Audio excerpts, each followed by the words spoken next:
Salut à tous, c'est le joueur du Clapas. Bienvenue sur la chaîne Paye ta règle. Et aujourd'hui, je vais vous présenter les règles de Wonderlands War. Alors, c'est un jeu de backbuilding, de stop ou encore de contrôle de territoire qui a été créé par Tim Eben Eisner et Jan Moss et illustré par le fameux Manny Tremblay. Alors, c'est un jeu qui est sorti en 2022 en anglais, en VO, et qui a été édité par Druid City et Skybound Games. Et puis il a été localisé en français par Lucky Duck Game et il va sortir là au mois d'avril 2024. Alors moi ce que je vais vous présenter c'est les règles du jeu, mais les règles du jeu sur la version originale, sur la version du KS sortie en 2022. Alors dans cette version de luxe, ce qu'on va trouver, et je ne sais pas s'ils vont le faire en français, je pense, c'est surtout les chips de poker de luxe, c'est-à-dire en plastique, un petit peu comme Chip Theory Games, mais plus petits quand même. Ils sont de très bonne qualité, ces chips, mais ils sont plus petits, donc ils sont là-dedans. Là, on a une petite boîte avec une fermeture aimantée. Et quand on ouvre, voilà, on nous explique comment ranger ici tous les jetons de poker. Et puis là, on a toutes les chips. Donc voilà, plutôt que d'avoir du cartonné, on va voir quelque chose, vous voyez, chip de poker, mais c'est beaucoup plus petit que ce qu'on peut trouver habituellement, mais c'est de très très bonne qualité. Ça fait bien le taf, quoi. Donc voilà, principalement la différence avec quand même des cartes, quelques cartes en plus, voilà. Et on va aller dans les règles en commençant par la mise en place. Alors pendant cette présentation des règles, j'emploierai parfois des termes anglais. Vous m'excuserez parce que moi je n'ai pas la version française et je ne sais pas comment ils appelaient ça en VF, mais je pense que visuellement vous comprendrez aisément de quoi il s'agit. Donc on déploie le plateau de jeu pour commencer, c'est un grand plateau de jeu, un très grand plateau de jeu. On va commencer par mettre les shards, c'est-à-dire ces petits éléments noirs ici au centre de la table, comme ceci. On en a donc des valeurs 1 qui sont noires et on a des plus gros qui sont blancs, c'est de valeur 5. Donc on met tout ça au centre de la table. On met également au centre de la table le dé de shard. On va ensuite mettre les marqueurs de scoring de chaque région, mais alors hop, on les cache, face cachée, voilà. On les mélange au hasard et on va les déposer à l'endroit correspondant dans chaque région. Donc comme ceci. Il y a un petit emplacement qui est prévu exprès.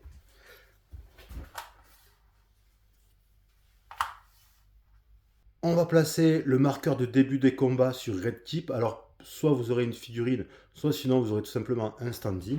Donc vous le mettez sur Red Keep, la région qui est ici en bas à droite, et on va lancer le dé de shard. Et alors, en fonction du résultat, vous voyez ici, je fais 2 shards. On va avancer le marqueur de 2.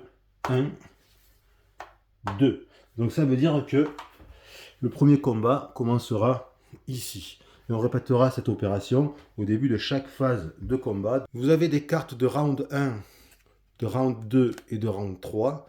Vous allez laisser pour le moment les cartes de round 2 et de round 3 de côté. Et vous allez utiliser les cartes de round 1. Vous allez les mélanger. Et vous allez les installer sur chaque emplacement de la table de thé, de la partie de thé. Ici, il y a un emplacement en face de chaque assiette. Donc face visible, comme ceci.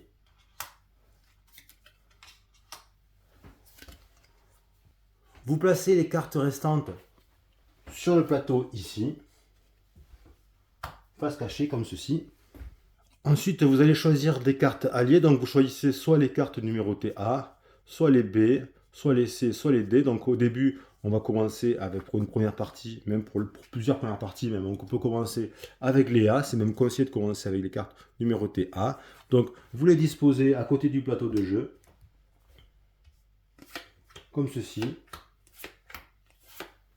On n'oublie pas de placer également, alors c'est pas indiqué A, B, C, mais parce que ça change pas, c'est la forge, c'est aussi considéré comme un allié.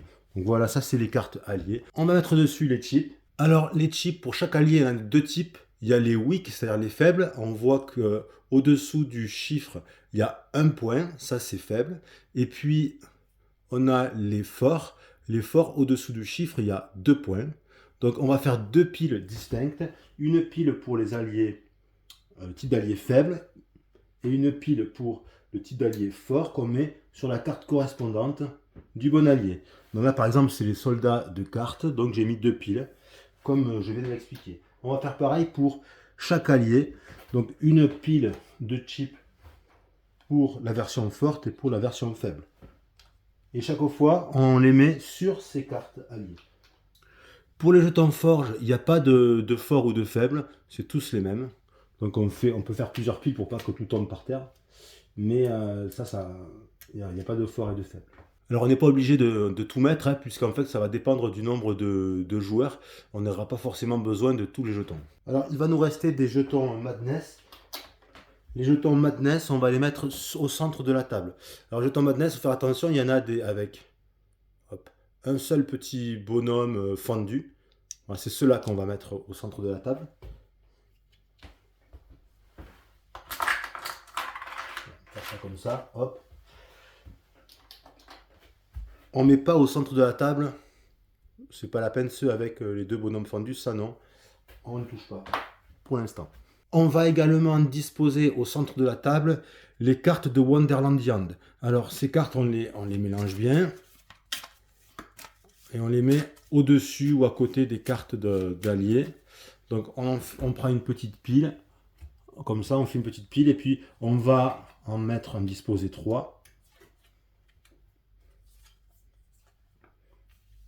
Comme ceci. Ces Wonderlandian, c'est soit des figurines, ici, soit des standees ou des figurines, soit ça va être des petites chips de poker. Donc en fonction, on va disposer soit la figurine dessus, soit des chips. Donc là, par exemple, pour le premier Wonderlandian, c'est des chips. Donc je prends c'est toujours 2 chips. Donc je prends les 2 chips correspondantes, je les mets dessus, ici.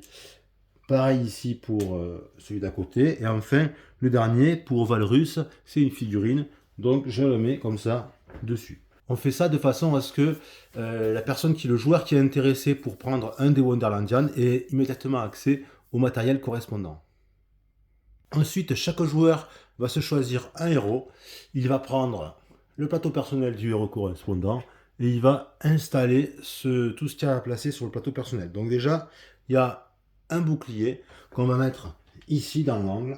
Ensuite, il y a des disques, il y a 6 disques, il y a 4 disques qui vont aller sur les améliorations ici à débloquer, mais pour le moment elles sont bloquées. Donc on positionne 4 disques ici.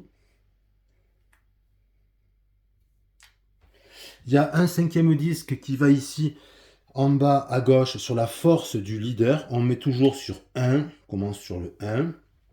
Et le dernier disque, ça va être tout simplement le marqueur de score qu'on va mettre sur le plateau de jeu en haut à droite sur 0 là, ici. Ensuite, chaque joueur prend ses serviteurs, donc c'est des petits meeples de bois, ils ont tous une forme différente dans la version que j'ai. Alors on va les mettre dans une réserve juste à côté, et puis certains on va les placer ici là dans la piste de forge. Alors tout simplement là où il y a dessiné un meeple. Donc là il y a dessiné un meeple, j'en mets un, à côté j'en mets encore un. Sur le prochain cercle, il y en a 2. Voilà, donc ça veut dire que j'en ai certains qui sont bloqués. J'ai pas accès à l'ensemble de mes serviteurs au départ, mais bon, il m'en manque juste 4. Ensuite, chaque joueur prend le cube de combat à sa couleur et va le disposer sur le plateau commun, sur tout simplement la piste de combat qui est tout à fait en haut ici, en marron.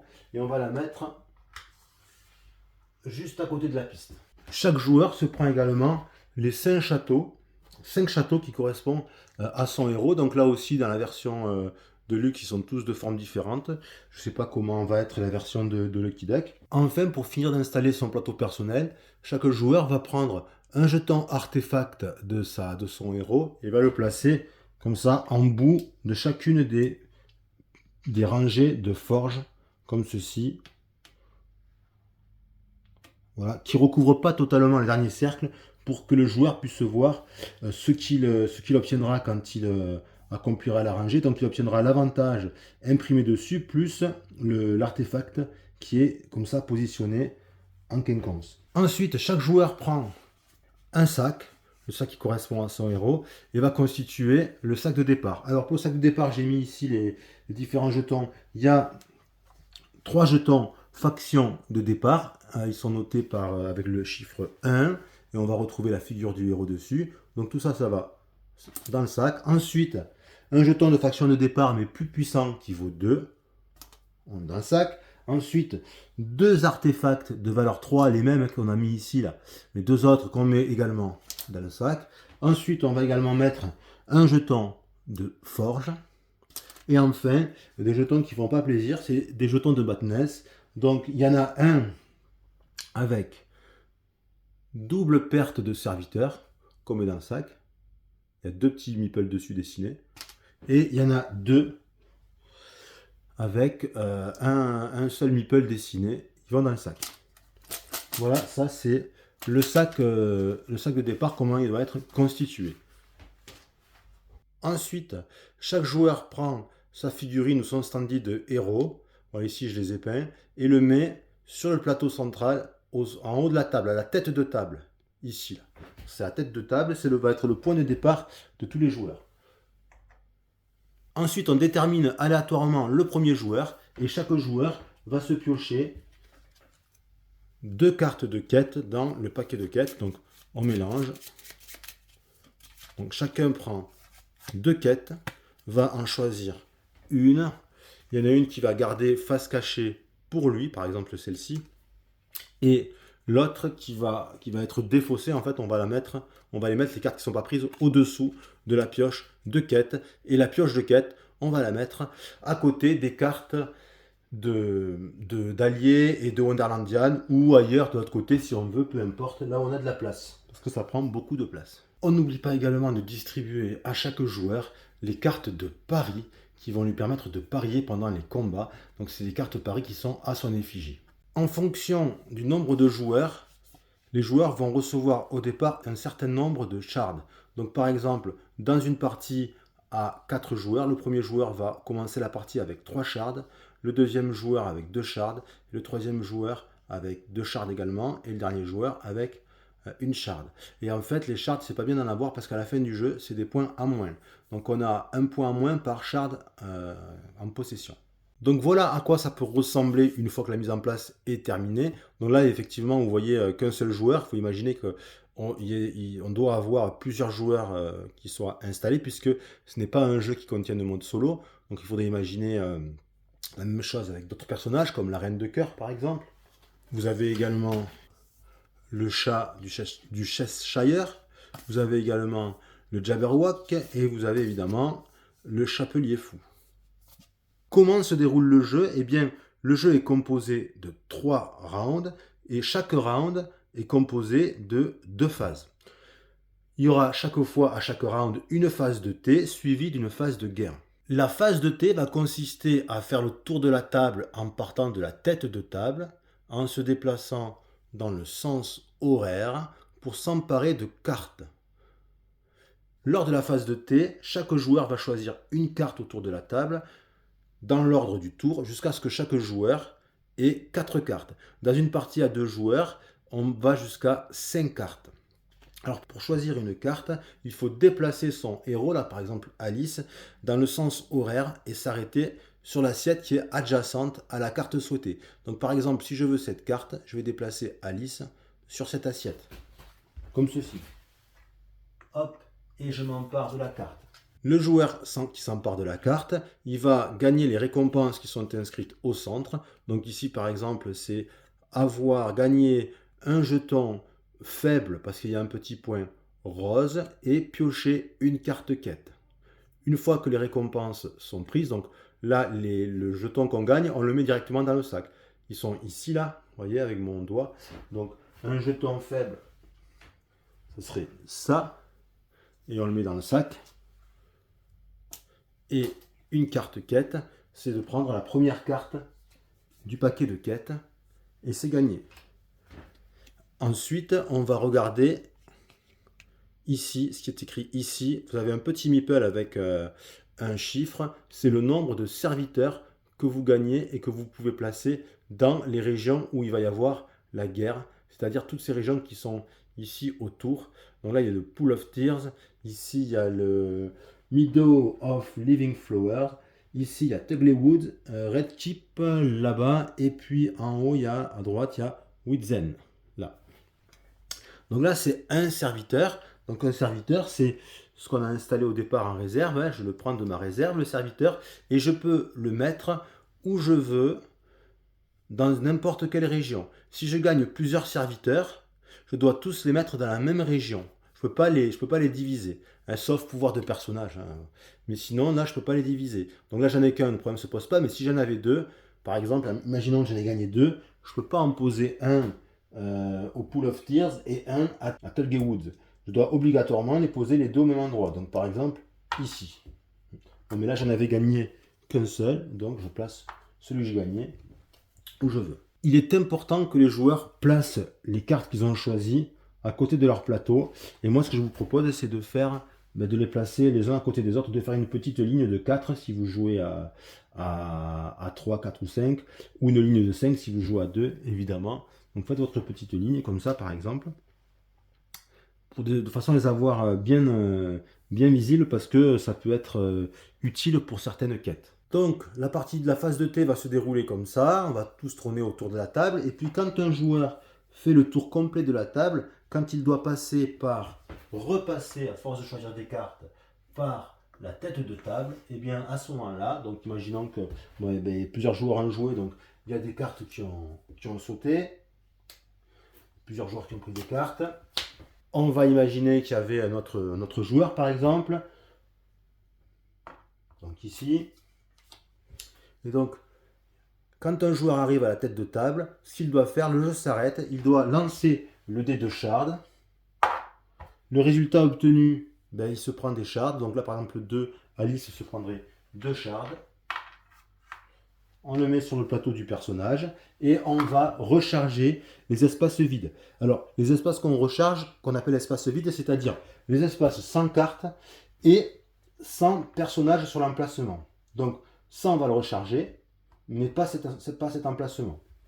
Donc là, on rechargerait cet emplacement,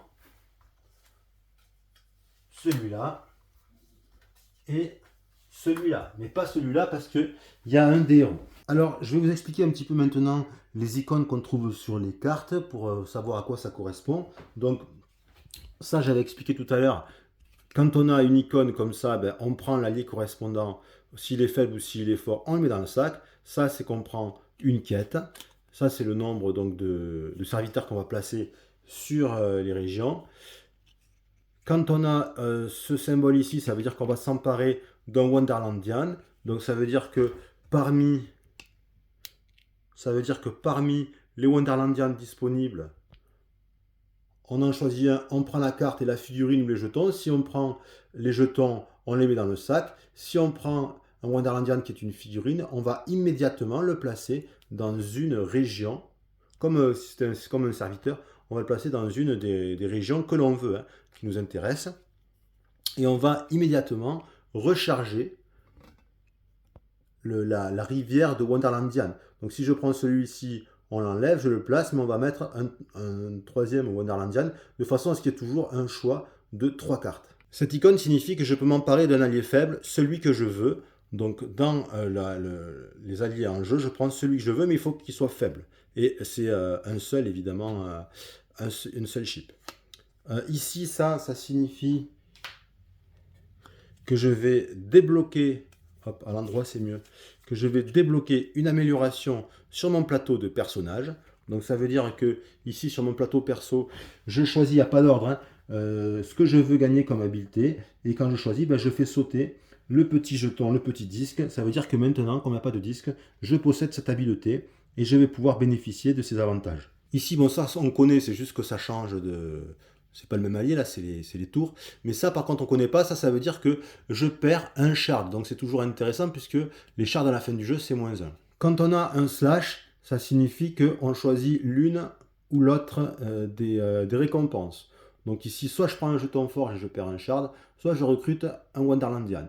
Quand on a cette icône, ça signifie tout simplement qu'on va développer, augmenter la force de notre héros. C'est-à-dire que ici, là, la force, elle va augmenter, je la fais augmenter de 1. Donc ça veut dire que maintenant, Alice aura une puissance de combat de 2 dans la région où elle se trouve. On peut aussi avoir ce genre de carte. Donc là, ça veut dire qu'on va prendre deux alliés de ce type faibles, mais ça veut dire que si on fait ça, hop, on a cette petite icône, ça veut dire qu'on va devoir jeter le dé de shard et se prendre les shards du résultat obtenu. On a également ce type de carte, vous voyez, qui est en fond gris, différentes autres cartes. Donc les cartes à fond gris, ça signifie que tout simplement, je reprends les récompenses, toujours pareil, qui est ici, mais celle-ci, je la prends normalement, donc l'allié de mon choix, et celle-ci, si je veux la prendre, je dois lancer le dé de shard, sinon je ne peux pas la prendre. Vous voyez, ici, ça en est une autre. Donc là, je déverrouille une amélioration sur ma fiche de perso. Et là, c'est si je veux gagner 2 serviteurs, je lance un dé de shard. Et de toute façon, je gagnerai aussi 2 serviteurs. Donc, ça veut dire qu'avec cette carte, je peux gagner au maximum 4 serviteurs. Et ce qui est important de savoir, c'est que si je décide de prendre ces serviteurs, je les mets tous les deux dans une seule région de mon choix. Mais je ne suis pas obligé ensuite de mettre ces serviteurs dans la même région. Je peux donc les mettre ailleurs, ces 2 serviteurs. À la fin de la phase de thé, chaque joueur, dans l'ordre du tour, va placer son héros dans une des régions de son choix. Donc hop, on prend son héros et on va le mettre où on veut, donc par exemple ici. Ensuite, tous les joueurs vont se prendre un jeton de Madness, donc une sheet de Madness, ici qui sont au centre de la table, et va la mettre dans son sac. Et puis ensuite, on va regarder sur les plateaux personnels qui a le plus de shards. Celui qui a le plus de shards, il va se prendre un deuxième jeton Madness. Donc imaginons que ce soit Alice, elle se prendrait un deuxième jeton Madness. Donc ça c'est un kikinant, vous voyez, il faut essayer de ne pas trop en avoir parce que les jetons Madness c'est pas bon.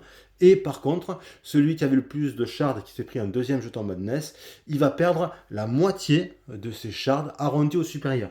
Donc là par exemple dans mon exemple, Alice, elle a 5 shards, donc elle va en perdre la moitié arrondie au supérieur, c'est 3, de façon à ce qu'il n'y ait pas un joueur qui se fasse pénaliser pendant toute la partie. On passe ensuite à la deuxième phase du round, qui est la phase de guerre.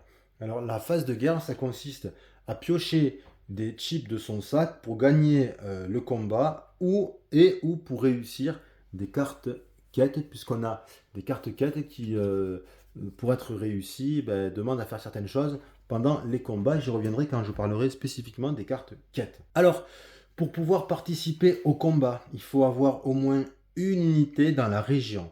Qu'est-ce que c'est une unité? C'est-à-dire soit un serviteur, soit son héros, soit un Wonderlandian qu'on possède. Par exemple, au début du jeu, j'avais mis ça en place. Si Alice s'était emparée de ce Wonderlandian, admettons, ici, elle s'en était emparée, on va le mettre là, elle l'avait placé dans une région, par exemple ici, ben voilà. On sait que ça, c'est au joueur qui joue Alice. Pourquoi? Puisque Alice possède la carte correspondante. Le combat commence toujours dans la région où il y a le marqueur de début de combat, et ensuite on va tourner dans le sens horaire. Et ici, quand on arrive ici, hop, on bascule de l'autre côté à Woodsend, on continue. Et donc la phase de combat s'achèvera ici dans le cas présent à Tulgey Woods. Alors, admettons, pour les besoins de la vidéo, que ici, dans la première région, il va y avoir un combat avec, entre les forces d'Alice et les forces du Jabberwock. Là, donc j'ai installé une petite mise en place. Comment est-ce que ça se passe?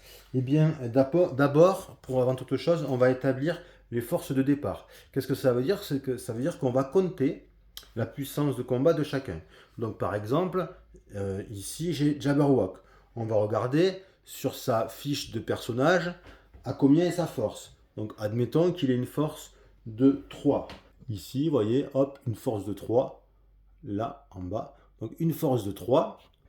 Il possède également sur cette première région 4 serviteurs, mais les serviteurs n'apportent aucune force. Donc il a 3 de puissance, donc on va le mettre sur la piste de combat, on va mettre à 3, ici, à la troisième marche. On va ensuite regarder les forces que possède Alice. Elle possède Valrus, et Valrus, on sait qu'il a une puissance de 2 parce que c'est écrit sur sa carte ici, à 2. Donc, et puis il a des serviteurs également, d'autres serviteurs, mais encore une fois, les serviteurs n'apportent pas de force de combat. On va voir à quoi ils servent après. Donc ça serait 2. Donc là, les forces en présence au départ, c'est 3 pour le Jabberwock et 2 pour Alice. S'il y avait un château présent, par exemple un château d'Alice ici, eh bien sa force serait augmentée de 2. Ok, mais pour que le château soit pris en compte, apporte un bonus de plus 2, il faut qu'il y ait au moins une unité du joueur correspondant. Donc par exemple, si Alice a un château ici, comme il n'y a aucune de ces unités, le château n'apporte rien du tout et elle ne peut pas faire de combat. Ensuite, avant que le combat commence, chaque joueur qui ne combat pas peut parier sur l'issue du combat. Donc pour parier, il faut utiliser les cartes de pari. Donc admettons que la reine de cœur soit dans le jeu, mais qu'elle ne combatte pas ici dans cette région. À ce moment-là, la reine de cœur, elle va prendre ses cartes de pari ici, à son effigie. Elle va regarder et elle va choisir la carte qui correspond au personnage pour qui elle veut voter, elle veut parier. Donc par exemple, imaginons que la reine de cœur parie sur le Jabberwock, et bien elle va choisir cette carte, elle va la retourner, elle va la mettre devant elle, voilà, et puis évidemment après elle la touche plus. Si le Jabberwock gagne le combat, alors la reine de cœur va gagner un allié faible de son choix. En revanche, si c'est Alice qui gagne et donc la reine de cœur s'est trompée, a perdu son pari, eh bien la reine de cœur va se prendre un shard. Comment se déroule le combat? Eh bien une fois qu'on a fait tout ça, chaque joueur qui combat va piocher en même temps dans son sac un jeton. Alors il va piocher ou il va faire semblant de piocher. En tout cas, il met la main dans le sac, on remue bien et il prend ou il ne prend pas un jeton. Donc je le fais, là j'ai les deux mêmes prises. Imaginons que c'est deux joueurs différents. Donc ça y est, ils ont choisi leur jeton. Hop, on fait comme ça, on dévoile et on regarde ce qui se passe. Donc on va commencer par ici parce que c'est facile. Le Jabberwock, qu'est-ce qu'il fait? Eh bien, il va positionner le jeton allié qui vient de piocher sur sa piste d'active, de jetons de chip active. Il positionne donc ici et il va avancer sa force de combat du montant que lui apporte l'allié. Là, c'est 1. Je ne sais pas si vous voyez, hop, voilà, c'est 1. Donc il va gagner une force, enfin un point de combat. Donc ça veut dire que sur la piste, il avance. En revanche, Alice, elle s'est pris un jeton Madness. Et ça, c'est pas bon. Je vous ai déjà dit que c'était pas bon. Donc pourquoi? Parce que tout simplement, les jetons Madness, déjà, ça lui apporte aucune force supplémentaire. Et elle va le positionner ici. Et elle va perdre un de ses serviteurs. Donc ici, elle perd un de ses serviteurs qui retourne dans sa réserve. Là, on voit que le Jabberwock prend un petit peu d'avance. Donc ça veut dire que ça serait bon pour la reine de cœur qui a parié sur lui. Et ensuite, là, on peut continuer. Donc admettons qu'on fait un deuxième round de combat. Donc on repioche. Hop. On montre en même temps. Clac. Donc ici, ça veut dire que le Jabberwock a rien pioché, ça veut dire qu'il arrête le combat, il sort du combat, c'est fini, hein, pour diverses raisons, soit parce qu'il pense gagner, soit parce qu'il a résolu une quête, il ne veut pas aller plus loin, il ne veut pas utiliser plus de jetons. Et là, Alice, elle continue, mais elle n'a encore pas de chance puisqu'elle s'est repris un Madness. Donc, elle va remettre son jeton ici, elle va perdre à nouveau un serviteur. Et là, il y a deux possibilités. Si il y a un joueur qui est sorti, c'est Jabberwock. Hein. Là, Alice peut continuer le combat. Pourquoi? Parce que sur la piste de combat, elle est derrière. Donc elle peut continuer à jouer toute seule pour essayer de passer devant. En revanche, si Alice avait passé et que le Jabberwock n'avait pas passé, eh bien le combat s'achevait immédiatement, puisque on ne peut pas continuer le combat tout seul quand on est déjà en tête. Donc là, par exemple, Alice va continuer toute seule.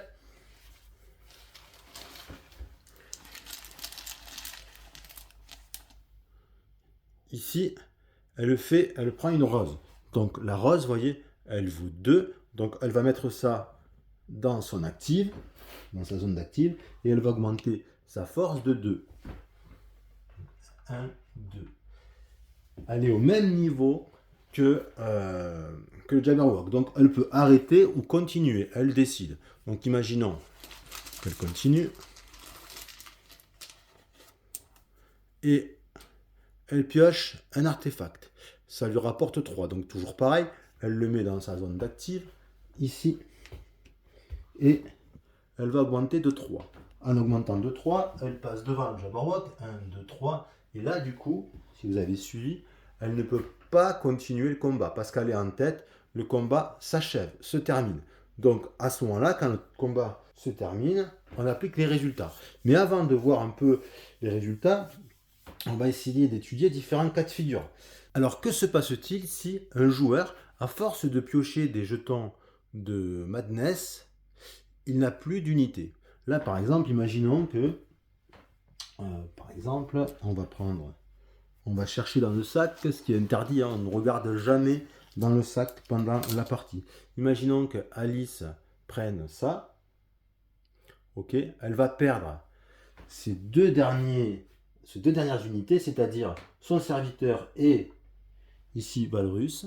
Elle le perd, donc Valrus il retourne, il reste avec Alice, il retourne sur sa carte. À ce moment-là, le joueur qui n'a plus d'unité, on dit qu'il bust. Qu'est-ce que ça veut dire buster? Buster, ça veut dire que il perd immédiatement le combat, quelle que soit sa position ici, il est immédiatement éliminé du combat. Sa force de combat donc tombe immédiatement à 0, donc imaginons que ce soit Alice, ça tombe immédiatement à 0.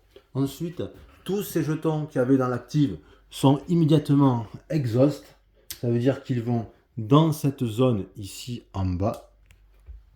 Donc le joueur ne pourra plus bénéficier des éventuels avantages procurés par les chips qui étaient dans sa zone d'active. Donc c'est fini, c'est très mauvais quoi. En fait, il ne peut plus rien faire. S'il a utilisé son bouclier, je expliquerai après ce que c'est tout à l'heure, il pourra regagner son bouclier en retournant. Que se passe-t-il maintenant si un joueur, donc par exemple toujours Alice, pioche et arrive à être toujours, malgré, elle avait plein d'unités, on admet, hein, elle avait plein d'unités, et puis elle pioche son 4e jeton Badness sans buster.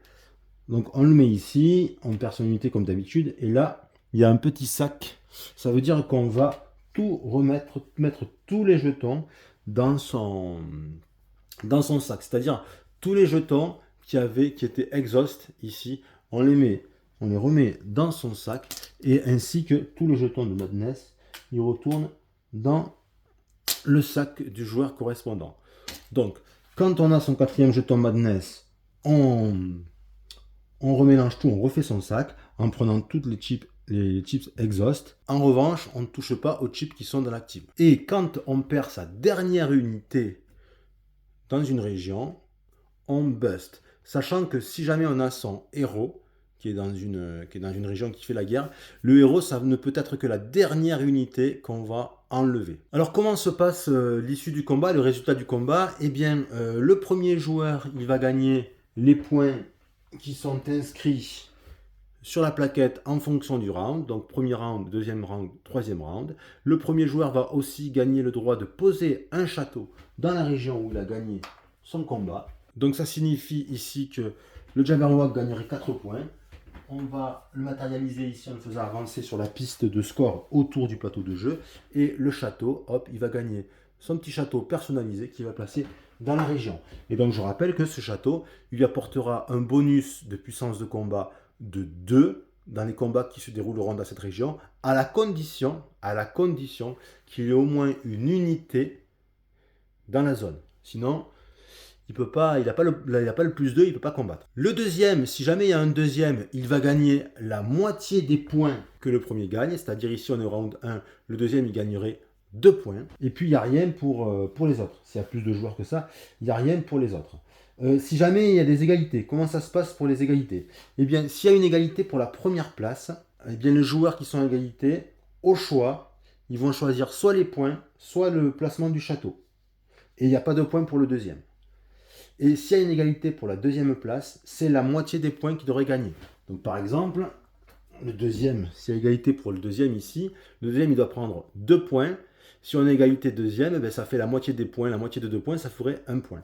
Si jamais un joueur se retrouve seul dans une région à pouvoir combattre, eh bien, il va faire un premier round il va faire un round de combat jusqu'à ce qu'il puisse marquer au moins un point.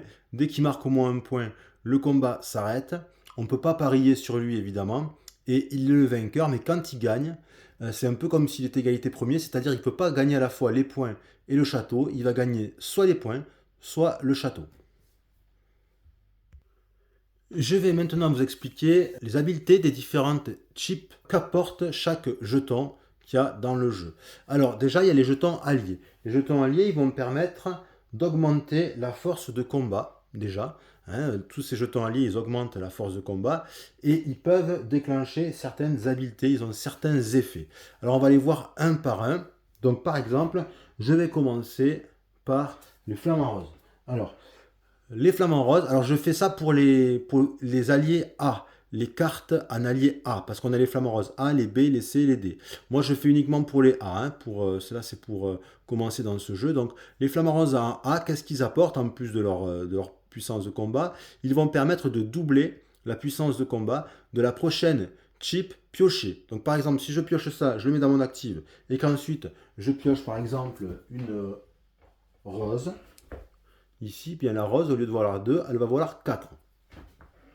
Ensuite, on a les créatures. Alors, les créatures, qu'est-ce qu'elles ont comme capacité? Bon, toujours pareil, leur force, hein, leur force de combat. Eh bien, dès qu'elles vont aller dans la zone d'exhaust, c'est-à-dire ici, au lieu de les laisser dans l'exhaust, en fait, on va les prendre, on va les remettre dans la réserve, c'est-à-dire là-bas, et on va prendre l'unité, comment dirais-je, l'autre unité. Par exemple, ici, là, j'ai ça en exhaust, j'ai joué ça, j'ai pioché ça, c'est un active, après à la fin du combat, ça part en exhaust. Eh bien, je vais poser le faible, parce que ça, c'est un faible, et je vais prendre le fort. Et donc, quand je vais pouvoir remettre mes chips exhaust dans mon sac, je vais gagner un fort.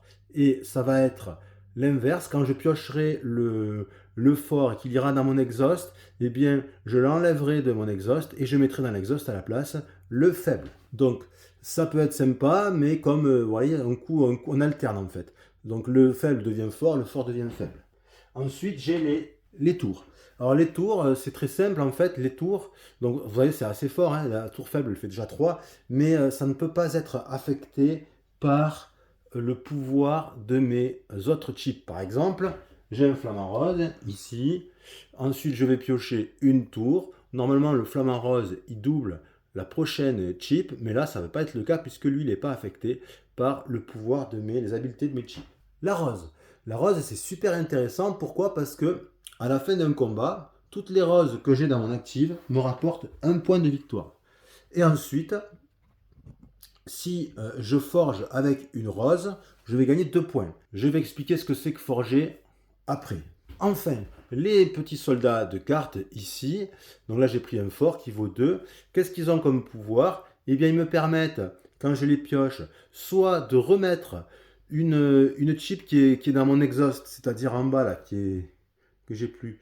Je peux la remettre dans mon sac, ou alors, si ça ne m'intéresse pas, je peux doubler la force du soldat. Enfin, pour les alliés, super important, la chip de forge, ça c'est super important. Donc quand j'ai pioché ça, bon, ça me rapporte un point, je la mets ici, et ça veut dire que je vais pouvoir forger. Donc je peux forger à 2 conditions. Chaque fois que j'ai une chip de forge dans mon active à la fin d'un combat, donc si je bust, rappelez-vous, quand je bust, je perds toutes mes chips qui sont actifs, je les mets en exhaust. Donc si je bust, j'ai plus rien. Mais si je finis un combat, eh bien je vais pouvoir forger autant de fois que j'ai de chips forge dans mon active, et aussi je vais pouvoir forger une fois de plus si je stoppe le combat sur la piste de combat à un endroit où il y a un marteau dessiné, justement, vous voyez, en 5, en 2, en 5, en 8. Vous voyez, si je m'arrête pile là et que le combat s'achève et que j'ai pas bust, hein, évidemment, je vais pouvoir aussi forger. Donc ça, c'est intéressant. Alors justement, qu'est-ce que ça veut dire forger? Forger, ça veut dire que je vais prendre un jeton, une chip. Alors je dis chip, je dis jeton, hein, vous m'excuserez, hein, c'est bon, voilà, jeton. Je prends un jeton de mon active et je vais le positionner, alors que ce soit un jeton forge ou un autre, je vais le positionner sur un des cercles de mon plateau de forge. Et ça va me donner quelque chose. Par exemple, si je mets ici, là, eh bien, ça va me donner une quête. Je vais pouvoir piocher une carte quête et je vais déverrouiller un serviteur de plus. Et si je fais ça en plus avec une rose, je vais gagner 2 points de victoire. Voilà aussi ce qui est intéressant pour les roses. Si je me positionne ici, je vais gagner 4 à la fin de la partie, 4 points de victoire par château qui est posé sur, par château à moi qui est posé sur qui sont posés sur les régions, 4 points de victoire au lieu de 3. Si je me positionne dans cette rangée, eh bien, je vais augmenter la force de mon héros ici là en bas de 1. Si je me positionne ici, je vais pouvoir enlever un shard. Bon, et puis, je ne sais pas si oui vous voyez, et puis à certains endroits, on a des petites icônes qui sont situées à cheval entre un cercle, entre deux cercles ici. Ça veut dire que si j'arrive à forger comme ceci, hop, je vais trouver d'autres chips. Si j'arrive à forger, voilà. On commence toujours de la gauche, on va vers la droite pour forger. Je ne peux pas directement forger à la fin. Donc si j'arrive à forger la zone du bas et la zone du haut, non seulement je gagne les petits cadeaux qui sont imprimés au-dessous, mais en plus, je vais gagner le petit cadeau central. Ça veut dire débloque une amélioration. C'est-à-dire, amélioration, c'est ça là. Hop, je vais enlever un disque et je vais débloquer une amélioration. Donc, plus je forge, plus j'avance vers la droite, plus je peux gagner des cadeaux intéressants. Et si je fais des croisements, parfois, il y a des petits combos, il y a des petits avantages encore que je peux gagner. Et quand on arrive au bout d'une ligne, donc par exemple ici, donc on gagne le petit cadeau, mais on va aussi gagner l'artefact qui était disposé en quinconce dessus. Et on va le mettre dans le sac. Dans le jeu, chaque fois qu'on gagne un jeton, c'est dans le sac. Tiens, d'ailleurs, je vais le mettre dans le sac celui-là. D'autres jetons, d'autres chips. Il y a les jetons Madness, j'ai déjà expliqué. Donc là, je perds un serviteur. Là, si je pioche celui-là, j'en perds 2. Mais alors, il y a quelque chose que je n'ai pas encore expliqué, c'est le concept de bouclier qui est ici. Quand je pioche un jeton Madness, soit j'accepte son effet, donc je perds un visiteur et je le mets ici. Et puis voilà, c'est tout. Soit je refuse son effet.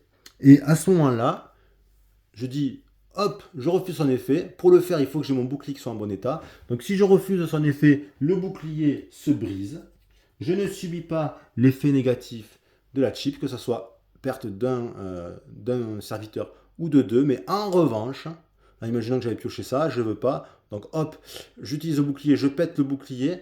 Mais ça, le double madness, là, ici, là, il ne va pas se mettre ici. Je le remets dans le sac. Donc vous voyez, ça peut être intéressant parce que ça peut m'éviter de buster, mais ça veut dire que je me le reprends de suite dedans et éventuellement je peux le repiocher sur le tour d'après, hein, donc ça n'empêche pas. Mais ça me permet comme ça d'éviter un bust qui peut être rageant. Et le seul moyen de pouvoir récupérer son bouclier, c'est soit certaines cartes pendant la phase de T qui me permettent de retourner le jeton bouclier. En fait, c'est des cartes avec tout simplement, on le voit dessus, il y a un bouclier qui est dessiné. Alors, je vais essayer de vous en trouver une. Ben voilà, ici. Vous voyez, donc là, ça veut dire pioche de quête, t'en choisis une et l'autre, tu la mets sous la pile de quête. Et là, c'est, si ton bouclier il est pété, hop, tu le réinitialises. L'autre façon de réinitialiser son bouclier, ben, c'est de buster. Quand je buste, je réinitialise mon bouclier. Alors, dernière chose que je n'ai pas expliqué, c'est les Wonderlandian. Alors, les Wonderlandian, on peut avoir, ça peut être des chips qu'on peut piocher. Donc, quand on les pioche, alors, quand on les prend, on les met dans le sac. Et quand on pioche la chip correspondante, bon, déjà, on gagne en combat la puissance qui est écrite dessus. Et on peut appliquer l'effet grâce à la carte qu'on a. Donc là, ça nous dit, par exemple, que la prochaine fois, une fois quand je pioche ça, la prochaine fois que je vais piocher 2 chips supplémentaires. Donc ça me fera piocher 3 chips et je vais choisir une à jouer et je vais remettre le reste dans mon bag. Donc ça veut dire que ça peut être intéressant parce que je vais choisir la meilleure des 3 chips que je vais piocher. Donc c'est toujours super intéressant. Mais parfois les Wonderlandian, donc évidemment, c'est pas des chips, ça peut être des figurines. Alors là pour la figurine, ben, c'est le même principe. Hein. C'est le même principe. Cette figurine, elle peut avoir une habileté, donc elle a sa puissance de combat. Et ici, par exemple, pour Walrus, on me dit que si je gagne un combat avec Walrus, c'est-à-dire dans une région où il est présent, eh bien je vais gagner 3 points de victoire. Donc c'est super intéressant. Et je peux placer un château dans n'importe quelle région. Donc c'est super puissant, super intéressant. Walrus, parce que les châteaux, ils rapportent des points de victoire aussi à la fin du jeu. Alors chaque Wonderlandian est différent, chacun a un pouvoir particulier. Il suffit de... Il y en a beaucoup hein, parce que vous regardez, hop, on a un paquet quand même assez épais, donc cette fois-ci c'est pas comme pour les alliés, où les alliés on en a 6, donc je ne vais pas tous vous les passer, mais il y en a qui peuvent être plus ou moins forts, plus ou moins intéressants en fonction de sa stratégie ou des situations de combat. Quand un Wonderlandian est éliminé pendant un combat, donc il retourne dans notre réserve sur la carte, et ensuite on pourra le remettre en jeu ultérieurement, quand on fera une nouvelle phase de T, et bien à la place de placer une de ces unités, enfin un serviteur, on pourra placer à la place un de ces Wonderlandian pour le faire rentrer en jeu à nouveau. Quand on a terminé un round, on passe au round suivant. Donc là, ici, c'est le round numéro 1. On reconnaît parce que les cartes sont bleues. Eh bien, on va procéder à la mise en place du deuxième round. Alors, pour mettre en place le deuxième round, on va enlever toutes les cartes du premier round et on va mettre à la place les cartes du deuxième round. Elles sont vertes, c'est les cartes vertes. Donc, on enlève tout, on met les cartes vertes.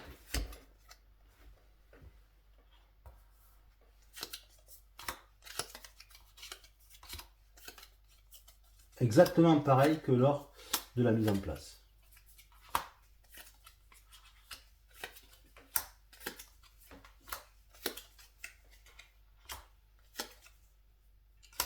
On fait attention, si on joue à 2 et 3 joueurs, on s'arrête là. Si on joue à 4 joueurs, ici on a un placement 4e joueur, on met la carte ici. Si on joue à 5 joueurs, on met la carte là. Les autres cartes, on les met ici. J'avais peut-être pas dit ça, je l'avais pas dit au début pour la mise en place, en fonction du nombre de joueurs. Mais bon, c'est très visible. Tous les héros retournent à la tête de table. Donc on les prend, on les met ici. Hop. Et on va définir le nouvel ordre du tour. Alors l'ordre du tour, il est défini par le score. Donc c'est le joueur qui est le plus en retard, qui a le moins de points, qui jouera en premier. Donc là ici par exemple, ce serait Alice. S'il y a une égalité, c'est le joueur qui a le moins d'unités sur le plateau de jeu.